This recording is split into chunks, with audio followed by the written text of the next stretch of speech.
புதுக்கோட்டை மாவட்டத்துக்குட்பட்ட பகுதிகளில் பரவலாக மழை பெய்து வருவதால் பொதுமக்களின் இயல்பு வாழ்க்கை பாதிக்கப்பட்டுள்ளது. இதுகுறித்து கூடுதல் விவரங்களோடு இணைகிறார் எமது செய்தியாளர் பாக்கியராஜ். வணக்கம், விவரங்களை வழங்கலாம். புதுக்கோட்டை மாவட்டத்திற்கு கனமழைக்கு வாய்ப்பு இருப்பதாக ஏற்கனவே வானிலை ஆய்வு மையம் அறிவித்துள்ள நிலையில் அதிகாலை முதல் மாவட்டத்தின் பல்வேறு பகுதிகளில் மழை பெய்து வருகிறது.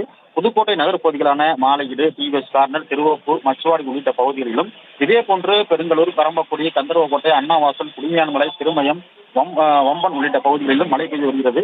குறிப்பாக நேற்று காலை தொடங்கிய மழை தற்போது வரை பெய்து வருகிறது என்றுதான் சொல்லணும். நேற்று இரவு நேரத்தில் மட்டும் மழை சற்று இல்லாமல் இருந்த நிலையில் மீண்டும் அதிகாலையிலிருந்து மழை பெய்து வருகிறது. இந்த தொடர் மழை காரணமாக மக்களின் இயல்பு வாழ்க்கை பாதிக்கப்பட்டுள்ளது. கனமழை முன்னெச்சரிக்கை காரணமாக மாவட்டம் முழுவதும் உள்ள பள்ளிகளுக்கு விடுமுறை அறிவித்து மாவட்ட ஆட்சியர் உத்தரவிட்டுள்ளார். புதுக்கோட்டை மாவட்டத்தில் கடந்த 24 மணி நேரத்தில் 33 மில்லிமீட்டர் மழையானது பதிவாகியிருக்கிறது. அதிகபட்சமாக ஆயங்குடி பகுதியில் 81 மில்லிமீட்டர் மழையும், நாவரி பகுதியில் 69 மில்லிமீட்டர் மழை பதிவாகியுள்ளது. விவரங்களுக்கு நன்றி பாக்கியராஜ்.